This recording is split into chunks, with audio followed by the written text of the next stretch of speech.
ৰাম অৱতাৰ নোহোৱাকৈ ৰাৱণক মাৰিব পাৰিলেহেঁতেন। বোলে কেনেকৈ মাৰিলেহেঁতেন? যদি ভগৱান কৃষ্ণই যদি বৈকুণ্ঠতে সংকল্প কৰি ল'লেহেঁতেন, ঐ ৰাৱণ তই মৰি যা বুলি যদি তাৰ পৰাই কৈ দিলেহেঁতেন, তেনেহ'লে বোলে ৰাৱণ চেটেপ ঔ হৰি বৈকুণ্ঠৰ পৰাই যদি কৈ দিলেহেঁতেন, ঐ ৰাৱণ তই মৰি থাক বুলি কৈ দিলেহেঁতেন, তেনেহ'লে ৰাৱণ মৰি গ'লহেঁতেন। গতিকে আমাৰ নিচিনা অবুধ প্ৰাণীবিলাকো ধ্যান দি শুনিব, বৰ গুৰুত্বপূৰ্ণ কথা। চিঞৰ বাখৰটো একেবাৰে নকৰিব পাৰিলে। আমাৰ ৰন্তু শইকীয়া বাবে প্ৰায় কৈ থাকে যে মানুহৰ কথা শুনা ধৈৰ্যটো মাত্ৰ 45 মিনিট, হয়নে? কিন্তু আমি 2 ঘণ্টা 2.5 ঘণ্টা একেৰাহে বহিব নোৱাৰোঁ। গতিকে তথাপিও আমি চেষ্টা অকণমান কৰিব লাগিব। মানে কথা শুনিলেহে গুছে মনৰ সংসাৰ। অকণমানটো আমি ধৈৰ্য ধৰিব লাগিব। আমি লাভ ল'ব লাগিব নে ইয়াৰ পৰা, হয়নে বাৰু? ইয়াত আহিলোঁ বোলে ধুনীয়াকৈ সাজি কাচি আহিলোঁ, আৰু ইয়াত অহাৰ পিছত যদি আমি গ্ৰাম্য কথা পাতি থাকোঁ ইজনে, তেনেহ'লে ইয়াত অহাটো আমি সাৰ্থক নহ'ব। সেইকাৰণে শ্ৰোতা 2 প্ৰকাৰৰ হয়। শ্ৰোতা 2 প্ৰকাৰৰ হয়। এটাক প্ৰবৰ শ্ৰোতা বুলি কয় আৰু এটাক অবৰ শ্ৰোতা বুলি কয়। প্ৰবৰ শ্ৰোতা সদায় ৰাজহাঁহৰ নিচিনা হয়। ৰাজহাঁহ দেৱা, প্ৰবৰ শ্ৰোতাটো সদায় ৰাজহাঁহৰ নিচিনা। ৰাজহাঁহ এবিধ দিব্য ৰাজহাঁহ আছে, এই ঘৰত পোৱা ৰাজহাঁহৰ কথা কোৱা নাই। তেওঁ যদি গাখীৰ আৰু পানী মিক্স কৰি দিয়ে, অকল গাখীৰটো খাই পানীখিনি এৰি দিয়ে, নীৰ এৰি ক্ষীৰ খায়। তো আমি তেনেকুৱা শ্ৰোতা হ'ব লাগিব। যেনেকৈ নৈমিষাৰণ্যত শৌনক প্ৰমুখ্যৰে যিমান যি আছিলে শ্ৰোতা, সেইসকল কুশলা আছিলে, মানে একেবাৰে ৰসত চতুৰ, হয়নে বাৰু? তেনেকৈ আমি চতুৰ হ'ব লাগিব। সেইকাৰণে ৰাজহাঁহৰ নিচিনা আমি শুনিব লাগিব কথাবিলাক। উদাহৰণ, তাৰপিছত আৰু এবিধ শ্ৰোতা আছে, তাক অবৰ শ্ৰোতা বুলি কৈছে। অবৰ শ্ৰোতা মানে হৈছে, তাৰ 2টা উদাহৰণ আছে। এটা হৈছে অজ মানে ছাগলী, আৰু এটা হৈছে বৃষ, এটা হৈছে ষাঁড় গৰু। বুজিছেনে বা? অজ কেনেকুৱা আকৌ? ছাগলীটোৱে যেনেকৈ লেপ লেপ লেপ লেপ লেপ লেপ লেপ লেপ কৰি থাকে। কিছুমান শ্ৰোতা চাব, বা ক'ৰবাত আমাৰ এই আইগৰাকীৰ সকলৰ কথা কোৱা নাই, ক'ৰবাত অখণ্ড ভাগৱত পাতে, ভাগৱত ব্যাখ্যা অনুষ্ঠান পাতে। আইসকলে চাব এইফালে জুবিন গাৰ্গ নিচিনা ভাগৱতৰ অনুষ্ঠানটো চলি থাকে, হয়নে? পাঠকী 2জনমান আহে, সুৰ লগাই লগাই ধুনীয়াকৈ পাঠ কৰি গৈ থাকে। আৰু আইসকলে কি কৰে, গ্ৰুপ পাতি পাতি ছাগলীয়ে যেনেকৈ লেপ লেপ লেপ লেপ লেপ লেপ লেপ লেপ কৰি থাকে, তেনেকুৱা লেপ লেপাই থাকে। বোলে নিজেও কৃষ্ণ কথা নুশুনে আৰু আনকো ডিষ্টাৰ্ব কৰি থাকে। এনেকুৱা শ্ৰোতা বাৰু আপোনালোক নহয়, ঔ হৰি ঔ ৰাম। আৰু এবিধ শ্ৰোতা আছে, তাক বৃষ বুলি কোৱা হৈছে। বৃষ মানে ষাঁড় গৰু। এনেকুৱা মানুহ আছে বা এনেকুৱা ভকত আছে, আপোনালোক জানে যে তেওঁ কিছুমান মানুহ চাব, ভাদৰ মাহত নাম চলি আছে, আমাৰ দাস বাপে নাম প্ৰসংগ কৰি আছে, বহি ধুনীয়াকৈ নাম গাই আছে। গাই থাকোঁতে তেওঁ আকৌ আহিব, মানুহজন আহি এনেকুৱা এটা খুঁটা এটা নিৰ্বাচন কৰি বহি ল'ব দেই। তাৰপিছত খুঁটাটোত আউজি কিনি বহি ল'ব। এইফালে নামাচাৰ্যৰ নাম গাই আছে, তেওঁ এটা ধুনীয়াকৈ টোপনি মাৰিব। বুজিছেনে বাৰু? নামাচাৰ্যই নাম গাই আছে আৰু তেওঁ ধুনীয়াকৈ এটা টোপনি মাৰিব, হয়নে?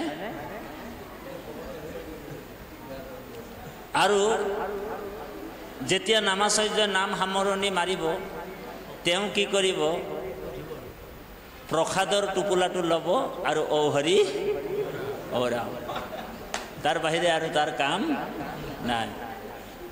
সেইটোক বৃষ বুলি কোৱা হৈছে। বৃষ মানে ষাঁড় গৰু।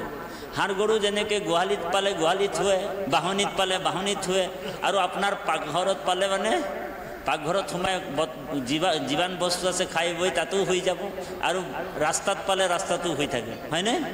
ঠিক তেনেকুৱা আমি শ্ৰোতা হ'ব নালাগে।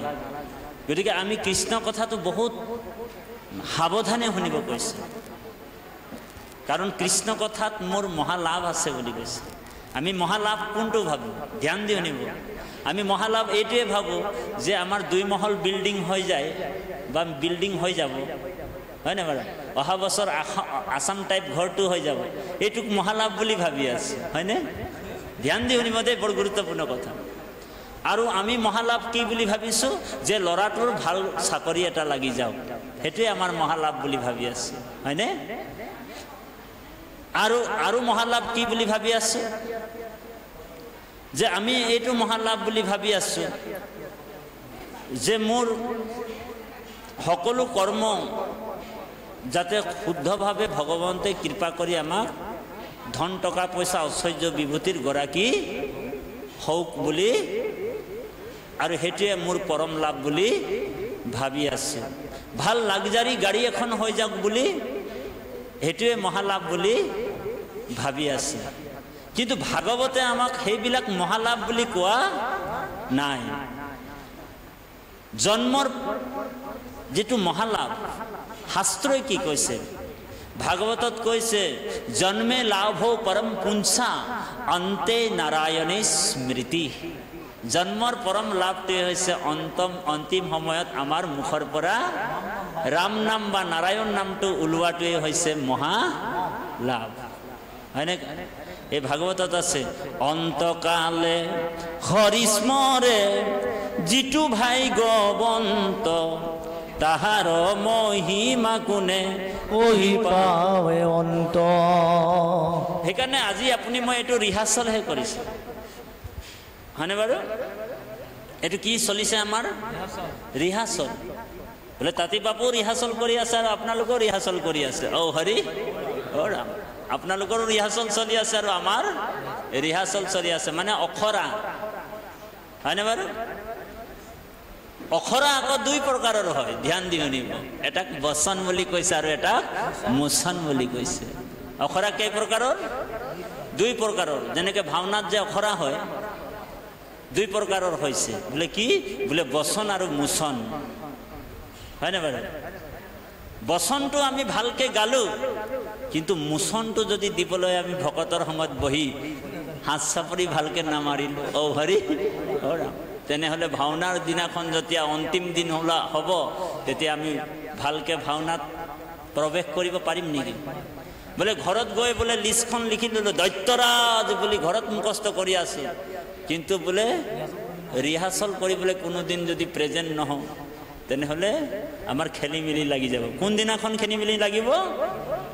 ভাওনাৰ অন্তিম দিনাখন। সেইকাৰণে আজি আপোনাৰ মোৰ কি চলিছে? এইটো অখৰা চলি আছে, ৰিহাৰ্চল চলি আছে, আৰু এইটো ঋষি মুনিসকলেও যত্ন কৰি আছে। জনম জনম মুনি যতন কৰাই, জনম জনম মুনি যতন কৰাই, যে অন্তে সময়ত যাতে মোৰ ৰাম নাম কৃষ্ণ নামটো মুখৰ পৰা বাজ হয়।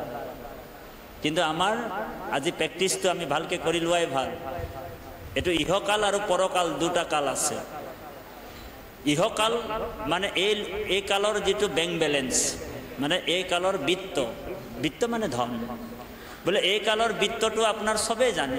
আপুনি কাৰোবাক গাই ফুৰিছে, বোলে মোৰ বেংকত বোলে 10 লাখ আছে, ইয়াক কৈ ফুৰিছে 10 লাখ আছে, তাক কৈ ফুৰিছে মোৰ বেংকত বহুত টকা আছে দেই, হয়নে বাৰু? সেইটোতো সবেই দেখি আছে, তোমাৰ বেংকত 10 লাখ টকা আছে। হয়তো আপুনি জীয়াই থাকোঁতে খাবও পাৰে, হয়তো আপোনাৰ মৰি যোৱাৰ পিছত অ হৰি অ ৰাম আনে খাব, হয়নে বাৰু? কিন্তু পৰলোকৰ বিত্ত কি? আজি আমি যেটো গোটাইছো ইয়াত, সেইটো পৰলোকৰ বিত্ত বুলি কৈছে।